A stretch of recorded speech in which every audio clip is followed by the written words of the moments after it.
Hyper TV YCP ప్రభుత్వం అరాచక పాలనకు గుణపాఠం తప్పదని తిరుపతి పార్లమెంట్ టీడీపీ అధ్యక్షుడు నరసింహ యాదవ్ అన్నారు. నాయుడుపేట పట్టణంలోని తెలుగుదేశం పార్టీ కార్యాలయంలో ఆదివారం సాయంత్రం టీడీపీ సీనియర్ నేత కొండేపాటి గంగప్రసాద్, గూడూరు నియోజకవర్గ ఇన్ఛార్జ్ మాజీ ఎమ్మెల్యే పాషం సునీల్ కుమార్, సుల్లూరుపేట నియోజకవర్గ ఇన్ఛార్జ్ నెలవల సుబ్రహ్మణ్యం, మాజీ మంత్రి పరసారత్నంతో తిరుపతి పార్లమెంట్ టీడీపీ అధ్యక్షుడు నరసింహ యాదవ్ మీడియా సమావేశం నిర్వహించారు. ఈ సందర్భంగా వారు మాట్లాడుతూ పొంగనూరులో మాజీ ముఖ్యమంత్రి చంద్రబాబు నాయుడు పర్యటిస్తున్న సమయంలో వైసీపీ నాయకులు రాళ్లు వేస్తే టీడీపీ కార్యకర్తలు ప్రతిఘటించారు తప్ప హింసకు పాల్పడలేదు అన్నారు. ఆ ప్రాంతంలో సీసీ కెమెరాలు కూడా ఉన్నాయని, వాటిని పరిశీలిస్తే నిజానిజాలు తెలుస్తాయని చెప్పారు.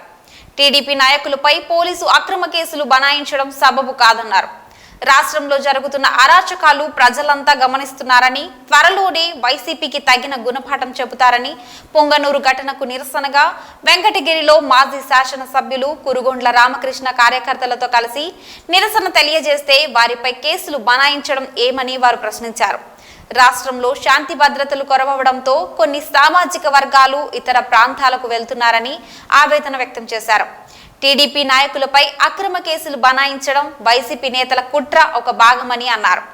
ఈ కార్యక్రమంలో తెలుగుదేశం పార్టీ నాయకులు, కార్యకర్తలు పాల్గొన్నారు.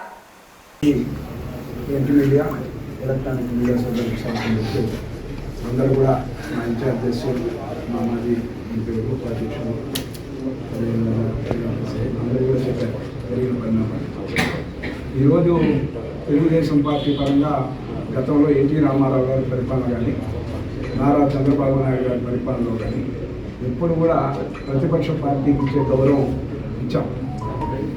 ఎప్పుడు కూడా ఇలాంటి అక్రమ కేసులు పెట్టడం కానీ, భయభ్రాంతులు గురి చేయడం కానీ, ఇలాంటి కార్యక్రమాలు ఎప్పుడు కూడా తెలుగుదేశం పార్టీ సిద్ధాంతమే అది కాదు. కానీ ఈరోజు వెంకటగిరిలో జరిగిన పరిణామం చూస్తే ఏదైతే మా నాయకుడు, మా జాతీయ పార్టీ అధ్యక్షులు పర్యటనని అడ్డుకునే విధంగా ఇక్కడ ఏదైతే ఉమ్మడి చిత్తూరు జిల్లాకు సంబంధించిన మంత్రి పెద్దిరెడ్డి రామచంద్రారెడ్డి, వాళ్ళ యొక్క తమ్ముడు ద్వారకనాథ్ రెడ్డి, వాళ్ళిద్దరి యొక్క ఏదైతే అనుకున్నారో ఆ స్కెచ్ ప్రకారం వాళ్ళు చంద్రబాబు నాయుడు గారి పర్యటన అడ్డుకోవడం, ఆ విధంగా పోలీసుల్ని ఏ విధంగా వాడుకున్నారో పోలీసులకే తెలుసు, ఏ విధంగా పోలీసులను వాడుకున్నారో ఆ రోజునే. ఈరోజు మేము చెప్పేది ఏంటంటే, రామకృష్ణ గారి పైన ఏదైనా ప్రజాస్వామ్యబద్ధంగా నిరసన తెలిపే హక్కు ఉంటుంది. కానీ వాళ్ళు ఈ విధంగా 18 మంది పైన కేసు ఏ విధంగా పెట్టారో చూస్తాను. స్ట్రైట్గా అడుగుతాను, పోలీస్ అధికారి అక్కడ ఎవరైతే దీన్ని ప్రేరేపించారో వెంకటగిరికి సంబంధించిన డిఎస్పీ అనుకుంటా ఏ విధంగా ఏం చేశారో, గూడూరు డిఎస్పీ ప్రోద్బలంతో కేసు బుక్ అయింది. నేను చెప్పేది అంటే, పోలీసులు అందరినీ మేము తప్పు పట్టడం వల్ల కొంతమంది పోలీసులు అటు జగన్మోహన్ రెడ్డి కనుసన్నల్లో కానీ, ఇటు ఆ యొక్క ఇన్ఛార్జెస్, కొన్ని చోట్ల వాళ్ళ యొక్క ఎమ్మెల్యేలు, వాళ్ళ యొక్క మంత్రుల యొక్క ప్రోద్బలంతో ఈ అక్రమ కేసులు బనాయిస్తూ ఉన్నారు. పోలీసు వ్యవస్థను అంతటిని కూడా గౌరవంగా, పోలీసు వ్యవస్థకు భారతదేశంలోని అత్యున్నతమైన గౌరవాన్ని ఇచ్చిన చరిత్ర ఒక తెలుగుదేశం పార్టీ, చంద్రబాబు నాయుడు గారు ముఖ్యమంత్రిగా ఉన్నప్పుడు.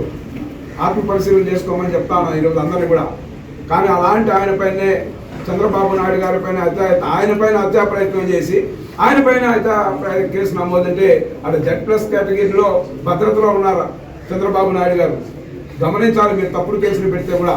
ఈరోజు ఇక్కడ కూడా నేను ఒకటే అడుగుతాను, దిష్టి బొమ్మ తగలబెట్టినప్పుడు వైసీపీ శ్రేణులకు అక్కడ ఏం పని? స్ట్రైట్ క్వశ్చన్ చెప్పండి, సమాధానం. మా వాళ్ళు నిరసన తెలియజేస్తూ ఉంటారు 7:30 ప్రాంతంలో సాయంత్రం నైట్ నిరసన కార్యక్రమం చేస్తూ ఉంటే మీ వాళ్ళకి అక్కడ ఏం పని? సరే వచ్చారు, నువ్వు బుక్ చేసావు. ఈరోజు ఒక కేసు అక్రమంగా పెట్టాలంటే అంత ఆషామాషి కాదు. ఈరోజు నేను ఇక్కడ నుండి మాట్లాడుతా ఉంటే, నేను తిరుపతిలో పోయి నా పైన ఒకరు దాడి చేసినారంటే కంప్లైంట్ ఇస్తే తీసుకుంటావా నువ్వు? నేను ఇప్పుడు వెంకటగిరిలో ఉండి ప్రెస్ మీట్లో ఉన్నాను, లేదా బయట ఏదో పనిగా వచ్చి ఉన్నాను నేను. నువ్వు ఎట్లా తీసుకుంటావు?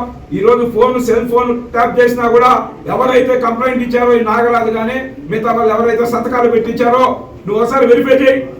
వాళ్ళ ఆ ప్రాంతంలో ఏ యొక్క టవర్కి సంబంధించిన సిగ్నల్లో వాళ్ళు ఉన్నారో తేలిపోతుంది.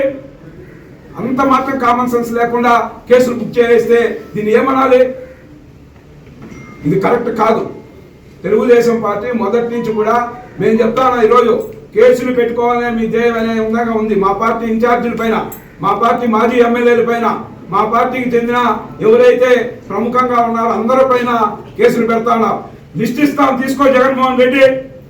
మేము లిస్ట్ ఇస్తాం, మా నాయకుల పేర్లు, అడ్రస్లు, మా యొక్క పార్టీ కార్యకర్తల యొక్క ఎవరెవరికి మెంబర్షిప్ ఉందో మేము ఇస్తాం. నీకు దమ్ము ధైర్యం ఉంటే పెట్టుకో, కేసులు ఎన్ని కేసులు పెట్టుకుంటావు.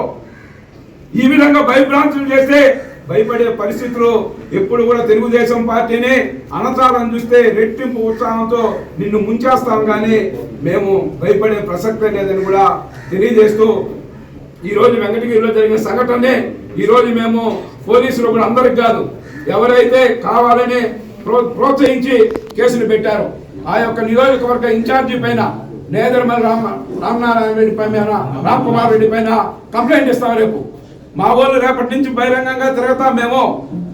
మీరు మా వాళ్ళని కానీ అరెస్ట్ చేసేదానికి వస్తే మేము కూడా వాళ్ళు మా పైన హత్యా ప్రయత్నం కేసు ఇస్తాం. మీ మారిగా నువ్వు బుక్ చేయి కేసు, మళ్ళీ మా వాళ్ళని అరెస్ట్ చేయి. అందుకనే ఇలాంటి సంఘటనల్ని ప్రశాంతమైన వెంకటగిరిలో ఇలాంటి ఘటనలకి తావి ఇవ్వకుండా వ్యవస్థ యొక్క దీన్ని కాపాడాల్సిన బాధ్యత పోలీసుల పైన కూడా ఉంది. పొంగనూరులో పురంగి పెద్దిరెడ్డి చంద్రబాబు నాయుడు గారు ర్యాలీని ఆపే ప్రయత్నం చేయగా అక్కడ ఘర్షణ జరిగింది. ఆ ఘర్షణ యాక్చువల్గా జరిగింది వైఎస్ఆర్సీపీ వాళ్ళు రాళ్ళు వేశారు, తెలుగుదేశం వాళ్ళు ప్రతిఘటించారు. పోలీస్కి నోవే కనెక్షన్, పోలీస్కి మాకు తగువే కాదు.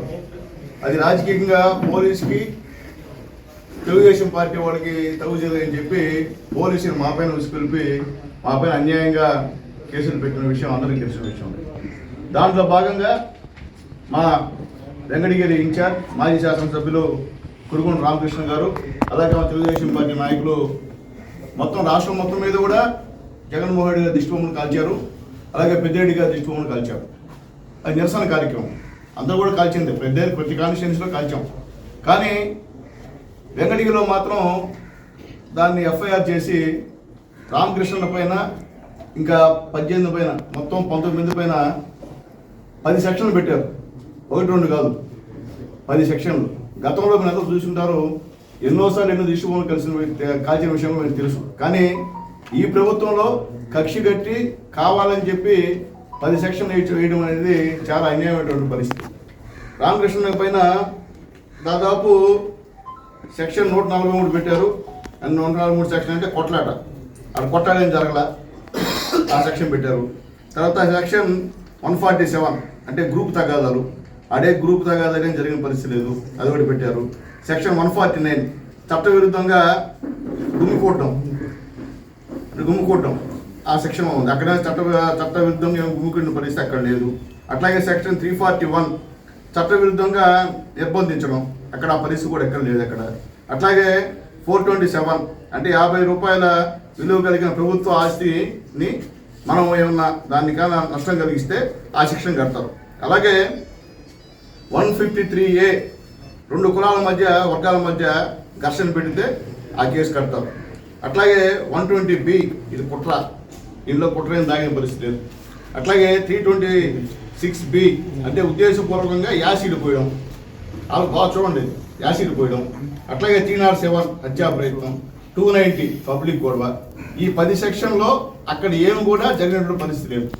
కావాలని పోలీసు వాళ్ళు అక్కడ ఉన్నటువంటి వైఎస్ఆర్సీపీ నాయకుల ప్రోద్బలంతో ఈ కేసులు పెట్టాడు. అక్కడెవరో అనామకుడు, దిక్కుమొక్కులేని ఏవి నాగరాజు, సన్ ఆఫ్ కృష్ణ, ఈయన ఆడేదో దిష్టిబొమ్మ దగ్గర పెట్టడం, ఈయన ఉండడం, ఈయనేదో మహావీరుడు అని చెప్పి ఆయన పట్టుకొని రామకృష్ణ మిగిలిన 18 మంది చంపేదానికి పోవడం. అట్లాగే ఒక కత్తి తీసి జోబిలో ఉంచి ఆయన పొడి చేయడానికి పోవడం. ఇంకా ఆయన మెడ మీద తలకాయ పెట్టి చంపేస్తాను నా కొడక అనే మాటలు అన్నా అని చెప్పడం. ఇది వివిధ రకాలైనటువంటి దాన్ని పోలీసులు సృష్టించి కేసు పెట్టడం అనేది ఎంతవరకు సమంజసం అని చెప్పి నేను అడుగుతున్నా. మేము ఎవడో చెప్తున్నాం, పోలీసులకి మాకు ఎటువంటి తగాదా అయితే లేదు.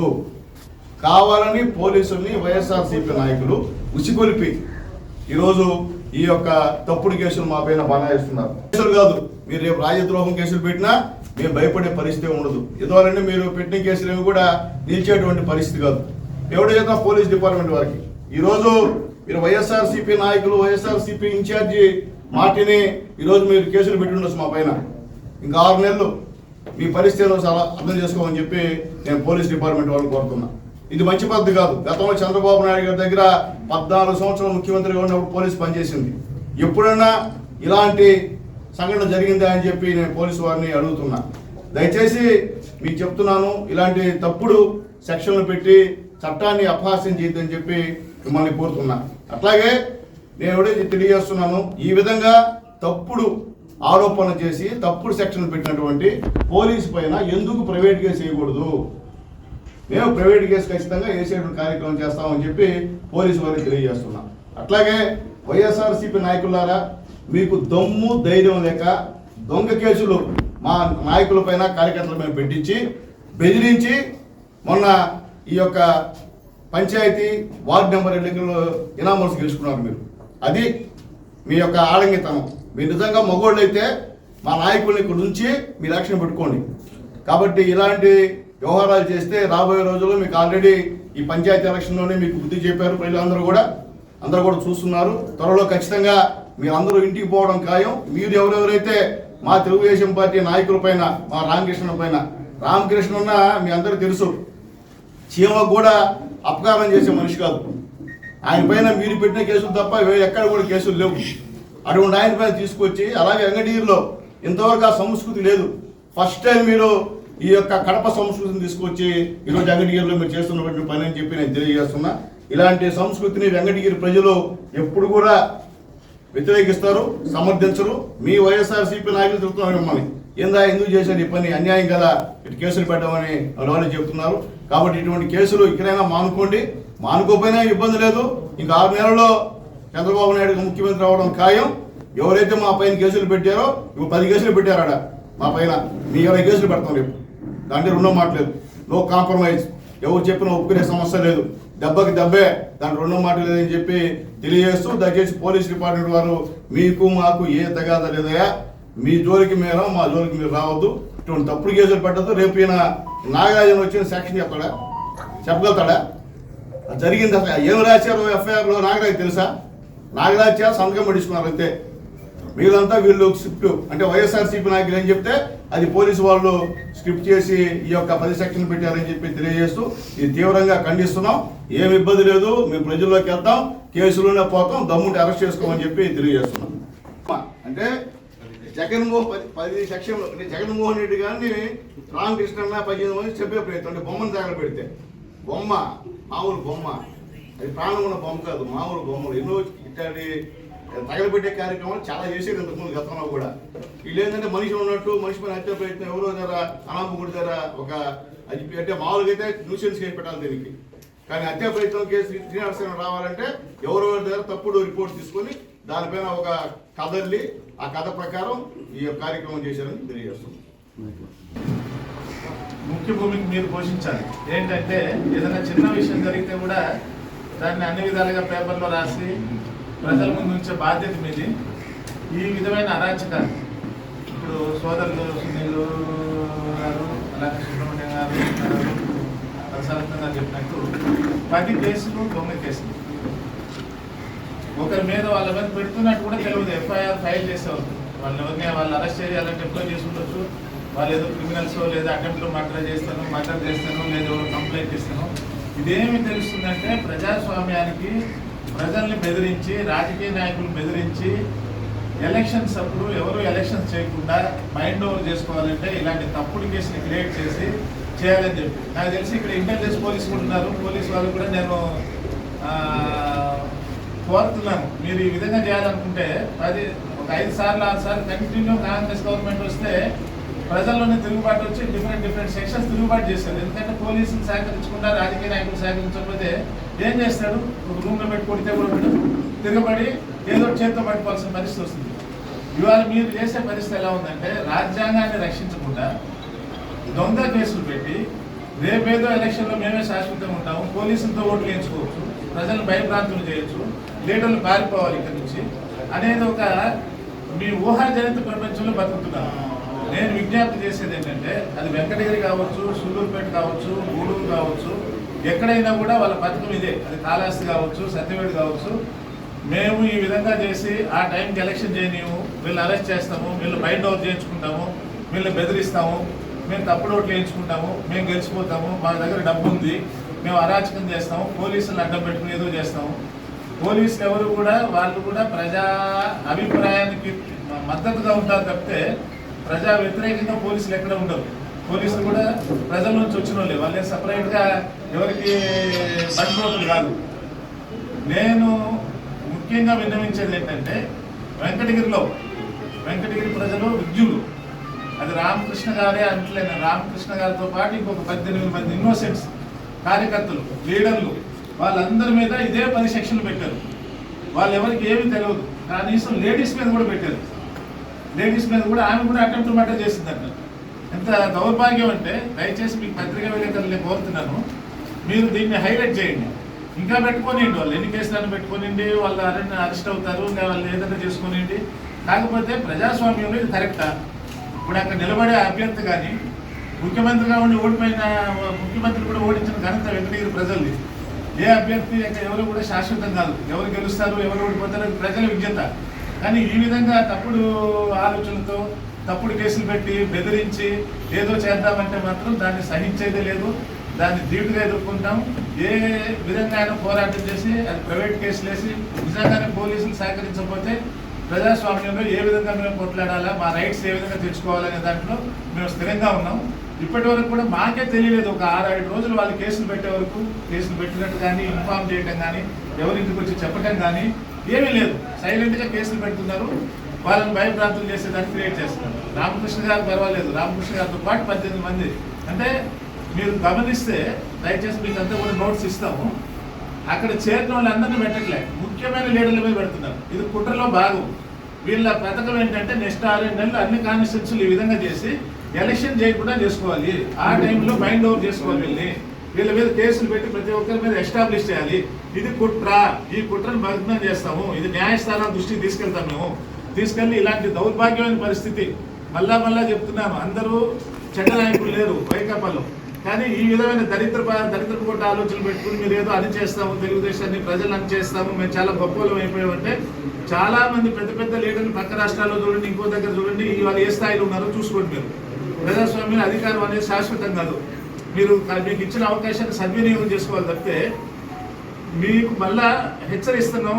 ఈ విషయంలో మీ అంతటి మీరు సోదరులు చెప్పినట్టు మీరు విత్డ్రా చేసుకుని ఉంటే పర్వాలేదు. లేదు మీరు ఈ విధంగా దొంగ కేసులు పెడతాము, మా నైజాం ఇదే, మేము ఇట్లే చేస్తామంటే దానికి తగ్గ మూల్యం మీరు చెల్లించుకోవాల్సి వస్తుంది.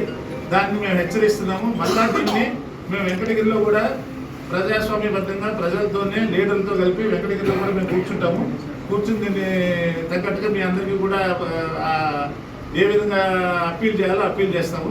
కాబట్టి ఇట్లాంటి పిచ్చి పనులు, ఈ పిచ్చి ఆలోచనలు మానుకోవాలని చెప్పేసి నేను హెచ్చరిస్తున్నాను. ఇంకోసారి ఈ విధంగా జరగకుండా చూసుకోండి. Thank you. ప్రస్తుతం ముఖ్యమంత్రి వైఎస్ జగన్మోహన్ రెడ్డి తాను అధికారంలోకి వస్తే సంపూర్ణ మద్య నిషేధం చేస్తానని వాగ్దానం చేసి మహిళల ఓట్లు సాధించి గద్దెనెక్కిన తర్వాత మద్య నిషేధం అమలు చేయలేదని తెలుగుదేశం పార్టీ రాష్ట్ర మహిళా కార్యదర్శి లీలావతి విమర్శించారు. తిరుపతి జిల్లా గూడూరు పట్టణ పరిధిలోని పురిటిపాలెం గ్రామంలో తెలుగుదేశం పార్టీ మహిళా విభాగం నాయకురాళ్లు పురిటిపాలెం గ్రామంలో ఇంటింటికి వెళ్లి తెలుగుదేశం పార్టీ అధికారంలోకి వస్తే చేయబోయే కార్యక్రమాలను వివరిస్తూ కరపత్రాలను పంపిణీ చేశారు. ఈ సందర్భంగా ఏర్పాటు చేసిన రచ్చబండ కార్యక్రమంలో తెలుగుదేశం పార్టీ మహిళా రాష్ట్ర కార్యదర్శి లీలావతి మాట్లాడుతూ ప్రస్తుతం గ్రామంలో ఉన్న సిమెంట్ రోడ్లు తెలుగుదేశం పార్టీ హయాంలో ఆనాటి ఎమ్మెల్యే సునీల్ కుమార్ ఆధ్వర్యంలో ఏర్పాటు చేయడం జరిగిందని పేర్కొన్నారు. గూడూరు పట్టణంలో పుట్టి పెరిగిన స్థానికంగా ఉన్న మాజీ ఎమ్మెల్యే సునీల్ కుమార్ తమ సమస్యలను పరిష్కరించేందుకు ముందుంటారని, రాబోయే ఎన్నికల్లో సునీల్ కుమార్ కు ఓటు వేసి గెలిపించాలని కోరారు. ఈ కార్యక్రమంలో టీడీపీ మహిళా విభాగం నాయకురాళ్లు మరియు టీడీపీ నాయకులు పాల్గొన్నారు. గవర్నమెంట్ ఉన్నప్పుడు అలాగే మన సునీల్ అన్న ఎమ్మెల్యేగా ఉన్నప్పుడు చేశాడు. ఇప్పుడు మన పెంచలేదు చెప్పినట్టు కూడా 1,80,00,000 రూపాయలు పెట్టి మనకు రోడ్డు కూడా శాంక్షన్ చేసినటువంటి వ్యక్తి మన సునీల్ అన్న. అందరూ కూడా గుర్తు పెట్టుకోవాలి. అభివృద్ధి చేశాడంటే పురిటిపాలెంకి అభివృద్ధి చేశాడంటే అది మన సునీల్ అన్న. ఎందుకు చేశాడో ఒక్కసారి ఆలోచించుకోండి. మన స్థానిక నాయకుడు సునీల్ అన్న.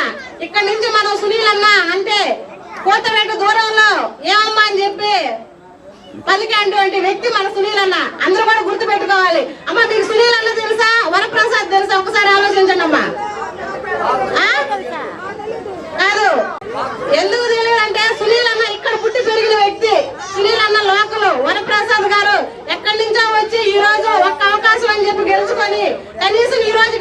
ఇబ్బందులు తెలుసుకున్నాడా? కాదు, ఎప్పుడైనా వచ్చాడా? కానీ సునీల్ అన్న మీరు పిలవంగానే ప్రతి ఒక్క విషయంలో కూడా మనకి సహాయ సహకారాలు అందించినటువంటి గొప్ప వ్యక్తి. కానీ ఒక్క అవకాశం అని చెప్పి 2019లో మనం అన్నని ఓటమి పాలు చేసుకున్నాం. అలాగే రేపు 2024లో అన్నని కూడా మనం భారీ మెజారిటీతో అసెంబ్లీకి పంపించాలని చెప్పి కూడా మిమ్మల్ని అందరినీ కోరుకుంటా ఉన్నాం.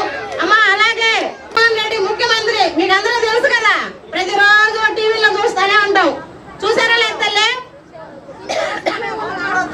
ఆ రోజు జగన్మోహన్ రెడ్డి 2019లో పాదయాత్ర చేస్తా ఊరూరు తిరిగాడు. మీకు అందరికి కూడా తెలుసు.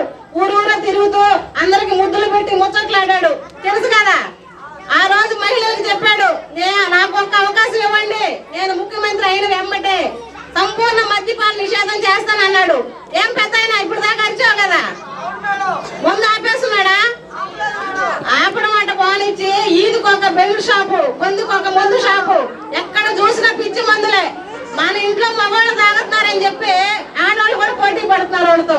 చూస్తాం, మహిళలు కూడా తెలుసుకోవాలి, పిచ్చి మందులన్నీ తాగి ఆరోగ్యాలు పాడు చేసుకోవద్దమ్మా. అందరూ కూడా ప్రతి ఒక్కరికి కూడా చెప్తా ఉన్నాం, ఆ మందులు తాగి అందరికి హార్ట్ అటాకులు, బ్రెయిన్ స్ట్రోకులు, నిద్ర లేచేటప్పటికి వాంతులు, విరోచనాలు ప్రతి ఒక్కటి చూస్తానే ఉన్నాం. ఇలాంటి కల్తీ మందులు తాగి మన తాలిపొట్టులతో ఆడుకునే పరిస్థితి జగన్మోహన్ రెడ్డి, తెలుసా మీకు? ఏమ్మా, నిజమాబద్ధమా? అందరూ ఆరోగ్యాలు బాగున్నాయా? ఒక్కసారి ఆలోచించుకోండి. ఆ రోజు పాదయాత్ర రోజు వాళ్ళ చెల్లెలు షర్మిల తెలుసు కదా, అంతా తిరిగింది, కోటిపాలెం అంతా కూడా వచ్చింది. అవి వాళ్ళ తల్లి విజయమ్మ కూడా వచ్చింది. నా కొడుకుని గెలిపించండి, తండ్రి లేని బిడ్డ, ఒక్క అవకాశం ఇవ్వండి అనగానే మన మహిళలు మోసపోయి ఆయన ముఖ్యమంత్రి చేసుకున్నాం. కానీ ఈ రోజు చూస్తా ఉంటే మహిళలతోనే ఆడుకునే పరిస్థితి. ఈ పిచ్చి మందులు తాగి ఎక్కడ చూసినా మానభంగాలు, అత్యాచారాలు ప్రతిరోజు. 6 సంవత్సరాలు 80 సంవత్సరాల ముసలిళ్ళ దాకా కూడా ఈ పిచ్చి మందులు తాగి మగవాళ్ళు మృగాల్లాగా ప్రవర్తిస్తా ఉన్నారు. ప్రతి ఒక్కరు కూడా ఆలోచించుకోవాలి. చంద్రబాబు నాయుడు గారు మహిళల పక్షాన నిలబడి మహిళలకు ఏం కావాలో చేసినటువంటి వ్యక్తి మన చంద్రబాబు నాయుడు గారు. నిజం అబద్ధం తల్లి? ఇక్కడ పొదుపులో లీడర్లు సభ్యులు ఉన్నారా? ఉన్నారమ్మా. 2019లో మనం తప్పు చేశామమ్మా, కానీ 2024లో మళ్ళీ ఆ పొరపాటు చేయకుండా మన తప్పును మనం సరిదిద్దుకొని 2024లో మన నియోజకవర్గానికి ఆయన్ని ఎమ్మెల్యేగా చేసుకుని మళ్ళీ మనం మినిస్టర్గా కూడా మనం తెప్పించుకుంటే మన ఈ నియోజకవర్గానికి అనేక పథకాలు, మనకు అనేక పనులు ఆయన వస్తేనే జరుగుతాయి. ఆయనైతే చంద్రబాబు నాయుడు దగ్గర డైరెక్ట్ గా పోయి ఆయన పనులు తీసుకొచ్చే సమర్థుడమ్మ. ఇప్పుడు 2024లో ఇంకా వలస పక్షులు అంటే ఎక్కడెక్కడ ఉంటారమ్మా, వాళ్ళు వస్తారు మళ్ళీ. గతంలో ఏ విధంగా మీ కళ్ళబొల్లి మాటలు చెప్పారో అదే విధంగా ఇప్పుడు కూడా వస్తారు. కానీ వాళ్ళు మాటలు నమ్మొద్దమ్మా, ఎందుకంటే సునీల్ కుమార్ గారు లోకల్, ఆయన మనవాడు, మన కష్టాలు ఎరిగిన వాడు. ఎందుకంటే ఆయన కూడా ఒక పేద దళిత కుటుంబానికి చెందినవాడు కాబట్టి అమ్మా, గుర్తుంచుకొని మీరు 2024లో తప్పకుండా ఆయన్ని మనం గెలిపిస్తేనే అక్కడ చంద్రబాబు నాయుడు కూడా ముఖ్యమంత్రి అవుతాడమ్మా. అందుకని 2024లో ఆయన్ని మనం అత్యధిక మెజార్టీతో గెలిపించుకోవాలని ఈ సందర్భంగా మీ అందరికీ కోరుకుంటూ నాకు ఈ అవకాశం ఇచ్చిన అధ్యక్షుల వారికి ధన్యవాదాలు తెలుపుతున్నాను. ఊరికి వచ్చిన నాయకులకి, మేడంకి నా హృదయపూర్వక కృతజ్ఞతలు తెలియజేస్తున్నాను. ఇక్కడికి వచ్చినందుకు చాలా సంతోషంగానే ఉన్నా. మా ఊరికి కరెంటు ఒకసారి వాన వచ్చినప్పుడు అయితే సదరంగా కరెంట్ ఉండదు. నీళ్లు కూడా వర్షం వచ్చినప్పుడు కొంచెం మాకు ఇబ్బంది, మోటార్లు కాలిపోను, లేకపోతే సదరంగా పట్టించుకోరు. మళ్ళీ పోతే అక్కడ రోడ్డు మీద, మెయిన్ రోడ్డు మీద అసలు లైట్లే లేవు, చిట్టి చీకటిగా ఉంటుంది. ఇంతకు ముందు దొంగలు కూడా పడి ఒక బైక్ ఎత్తుకెళ్ళిపోయారు. దొంగలు పడినా కూడా మేము అసలు తెలుసుకోలేనంత పరిస్థితుల్లో ఉన్నారు. ఇక్కడ ఇంతకు ముందు సునీల్ అన్న వచ్చినప్పుడు కూడా మాకు రోడ్లు లేనప్పుడు వేసారు. కానీ ఇంతకు ముందు కూడా మాకు దానికి చాలా సంతోషంగా ఉంది. ఇక్కడైతే ఇంతకు ముందు ఎవరూ పట్టించుకోలేదు, వచ్చారు ఇక్కడికి వచ్చినందుకు మాకందరికి కూడా చాలా సంతోషం. సునీల్ అన్న గారు వచ్చినందుకు మాకు మెయిన్ రోడ్డులు అన్ని మాకు లేవన్నా రోడ్లు అన్ని వేసారు, లైట్లు కూడా చక్కగా బిగించారు. కానీ ఇప్పటికైతే ఇంతకు ముందు అయితే ఇప్పుడైతే రావట్లేదు, కానీ ఎందువల్ల రావట్లేదో తెలియట్లేదు. కానీ ఈ సూర్యగారి వస్తే మేము ఇంక ఎన్ని కూడా చెప్పాలనుకుంటున్నాము. ఇవన్నీ లైట్లు కూడా ఇలా ఇక్కడ మెయిన్ రోడ్డు మీద లైట్లు కావాలి మాకు. పోతే మాకు కరెంటు కూడా చాలా సదరంగా ఉండట్లేదు. మీరు కూడా ఇక్కడ అందరూ చూసారు, ఇక్కడ కరెంటు పోయినప్పుడు ఇక్కడ కూడా చాలా అసలుకి సామాన్యంగా ఎవరు పట్టించుకోవట్లేదు ఈ పురిటిపాలన్నీ. వర్షం వచ్చినప్పుడు మెయిన్ మా ఊరే మునిగిపోతుంది అసలుకి. ఆ వర్షంలో కూడా నీళ్ళల్లో కూడా చాలా మంది చిన్న చిన్న బిడ్డలు ఉన్నారు, చాలా మంది ఉన్నారు. వాళ్ళందరూ కూడా చాలా మంది పట్టించుకోవాలని నా మనస్ఫూర్తిగా కోరుకుంటున్నాను. తిరుమల తిరుపతి దేవస్థానం అన్నమాచార్య ప్రాజెక్టు దువ్వూరు రమణమ్మ మహిళా కళాశాల సంయుక్త ఆధ్వర్యంలో ఈ నెల 22వ తేదీ మంగళవారం ఉదయం గూడూరు DRW మహిళా కళాశాలలో తాళపాక అన్నమాచార్య సాహితీ సదస్సు నిర్వహిస్తున్నామని, అందరూ పాల్గొని విజయవంతం చేయాలని కళాశాల కమిటీ సభ్యులు డాక్టర్ జనార్దన్ రెడ్డి పిలుపునిచ్చారు. గూడూరు పట్టణంలోని దువ్వూరు రమణమ్మ మహిళా కళాశాలలో జరిగిన విలేకరుల సమావేశంలో కళాశాల కమిటీ సభ్యులు డాక్టర్ జనార్దన్ రెడ్డి మాట్లాడుతూ, టీటీడీ వారి సహకారంతో తాళ్లపాక అన్నమాచార్య జాతీయ సాహితీ సదస్సు 22వ తేదీ మంగళవారం ఉదయం 10 గంటల నుండి సాయంత్రం వరకు జరుగుతుందని, అనేక మంది సాహితీ వక్తలు పాల్గొంటున్నారని తెలిపారు. అనంతరం అన్నమాచార్య సంగీత కార్యక్రమం ఉంటుందని, ప్రజలందరూ పాల్గొని కార్యక్రమాన్ని జయప్రదం చేయాలని కోరారు. ఈ సమావేశంలో విద్యాసాగర్, శ్రీనివాసులు పాల్గొన్నారు. తిరుమల తిరుపతి దేవస్థానం అన్నమాచార్య ప్రాజెక్ట్ తరఫున మన దువ్వూరు రమణమ్మ మహిళా కళాశాలలో శ్రీమాన్ తాళ్లపాక అన్నమాచార్య జాతీయ సాహితీ సదస్సు ఏర్పాటు చేయడం జరిగింది. రేపు 22వ తేదీన ఈ సదస్సు జరుగుతుంది. ఉదయం 10 గంటల నుంచి సాయంత్రం 6 గంటల వరకు కార్యక్రమాలు ఉన్నాయి. సాహితీ సదస్సుకి పెద్ద పెద్ద వక్తలందరూ వస్తున్నారు. ఈ కార్యక్రమంను మన కళాశాలలో నడపడం అనేది మన అదృష్టంగా భావించాలి. ఎన్నెన్నో కళాశాలలు ఉన్నా కూడా గూడూరులో మన కళాశాలను టీటీడీ వారు సెలెక్ట్ చేసుకొని మన కళాశాల ద్వారా ఈ సాహితీ సదస్సు నిర్వహించడం ఎంతో సంతోషకరం. దీనికి ముఖ్య కారకులు మన మెహర్మణి గారు అంతా దీన్ని వర్కౌట్ చేసి తిరుపతి టీటీడీ చైర్మన్ భూమన కరుణాకర్ రెడ్డి గారి సహాయ సహకారాలతో ఈ కార్యక్రమాన్ని మనకు అందిస్తున్నారు. ఈ సాహితీ సదస్సు అయిన తర్వాత సాయంత్రం అన్నమాచార్య సంకీర్తనలు ఆలపించడం జరుగుతుంది. కాబట్టి ఈ సదవకాశాన్ని మన గూడూరు ప్రజలందరూ సద్వినియోగం చేసుకొని అందరూ జయప్రదం చేయాలని కోరుకుంటున్నాను. అన్నమాచార్య ప్రాజెక్ట్ వారి సహకారంతో మన కళాశాలలో ఒక పెద్ద నేషనల్ సెమినార్ జరగబోతున్నాం. రేపు ఫుల్ డే ప్రోగ్రామ్ అన్నమాట. ఇది జాతీయ సాహితీ సదస్సు, శ్రీమాన్ తాళ్లపాక అన్నమాచార్య జాతీయ సాహితీ సదస్సు. తిరుపతిలో ఎన్నో కళాశాలలు ఉన్నా కూడా మన కళాశాలని ప్రత్యేకంగా సెలెక్ట్ చేసుకుని ఈ ప్రోగ్రాం ఇక్కడ జరుపుతూ ఉన్నారు టీటీడీ వారు. దీనికి ముఖ్య అతిథిగా తిరుపతి టీటీడీ జేఈఓ శ్రీమతి సదాపార్వతి గారు వస్తున్నారు. దీనికి ముఖ్య కర్త కర్మక్రియ వచ్చి అన్నమాచార్య ప్రాజెక్ట్ డైరెక్టర్ శ్రీ విభీషణ్ శర్మ గారు. ఆయన మొత్తం ప్రోగ్రామ్ చేశారు. రేపు మార్నింగ్ 10 గంటలకి ఇనాగ్రేషన్ ఉంటుంది. నలుగురు స్పెషల్ స్పీకర్స్ ఉన్నారు. తర్వాత ఈవినింగ్ 4 గంటలకి ముగింపు కార్యక్రమం ఉంటుంది. తర్వాత ముఖ్యంగా ఏంటంటే ఒక సంగీత కార్యక్రమం కూడా జరుగుతుంది. సాయంత్రం 4:30. ఓం నమో వెంకటేశాయ. ఇంతకుముందు పెద్దలు చెప్పినట్లుగా ప్రతిష్టాత్మకంగా అన్నమాచార్య ప్రాజెక్టు ద్వారా మనము అన్నమాచార్య మీద సెమినార్ జరుపుతున్నాము దువ్వూరు రమణమ్మ మహిళా కళాశాలలో. సో దీనిలో 2 తెలుగు రాష్ట్రాలతో పాటు వారణాసి నుంచి కూడా ప్రొఫెసర్స్ వచ్చి అన్నమాచార్య వ్యక్తిత్వము, ఆయన సమాజానికి చేసిన ఇది దైవ సేవ, వీటి మీద ప్రసంగిస్తారు. అలాగే ఇందాక పెద్దలు చెప్పినట్టుగా సాయంత్రము సంగీత విభావారి ఉంటుంది. టీటీడీ కళాకారులే వాళ్ళ వాయిద్య బృందాలతో వచ్చి ఇక్కడ 4:30 నుంచి 6 గంటల వరకు వాళ్ళు సంగీత కచేరీ నిర్వహిస్తారు. ఈ సదావకాశాన్ని గూడూరులో ఉన్న ప్రజలు, ప్రముఖులు, అలాగే కలియుగదయం వెంకటేశ్వర స్వామి భక్తులు, అన్నమాచార్య అభిమానులు అందరూ వినియోగించుకోవాల్సిందిగా కళాశాల తరఫున అందరినీ ఆహ్వానిస్తున్నాను. Thank you. గూడూరు పట్టణంలోని గమ్మళ్లపాలెంలో ఉన్న మై ఫ్రెండ్స్ అసోసియేషన్ వృద్ధాశ్రమం నందు తమిళనాడు కాంగ్రెస్ పార్టీ మైనారిటీ అధ్యక్షులు షేక్ మహమ్మద్ హుస్సేన్ సాహెబ్ జన్మదినం సందర్భంగా వృద్ధాశ్రమంలో కేక్ కట్ చేసి అన్నదాన కార్యక్రమం నిర్వహించారు. ఈ కార్యక్రమంలో ఫయాజ్, గయాజ్, ఖలీల్, రసూల్, సాయి, అరుణ్ తదితరులు పాల్గొన్నారు.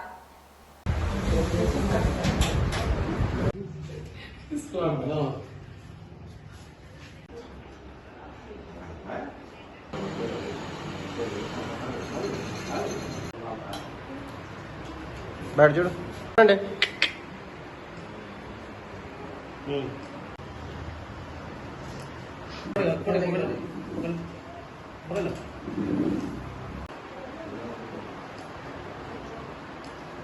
ఈరోజు మా గాడ్ ఫాదర్ అయిన షేక్ మొహమ్మద్ సాద్ది పుట్టినరోజు. ఈరోజు రాష్ట్రమంతా ఆంధ్రప్రదేశ్లో కూడా పుట్టినరోజు జరుపుకుంటారు. ఆయన తమిళనాడు చెందిన స్టేట్ మైనార్టీ అధ్యక్షుడు. ఆయన ఎన్నో సేవా కార్యక్రమాలు చేపడుతూ ఉంటారు. ఎంతోమందికి ఉపాధి హామీ కల్పిస్తూ ఉంటారు. ఆయన పలు కార్యక్రమాల్లో పాల్గొంటుంటారు. ఆయన ఇట్లాంటి పుట్టినరోజు ఎన్నో జరుపుకోవాలని మా సారు కోరుకుంటున్నాము. అలాగే ప్రతి చోట ఆంధ్రప్రదేశ్లో ప్రతి చోట ఈరోజు పుట్టినరోజు జరుపుకుంటుంటారు. ఈరోజు ఇక్కడ గూడూరులో మనం జరుపుకుంటున్నాము. ఆయనకి మనందరి తరపున మరొకసారి జన్మదిన శుభాకాంక్షలు తెలుపుతున్నాము. ఇవి ఈనాటి వార్తలు. చూస్తుండండి హైపర్ టీవీ.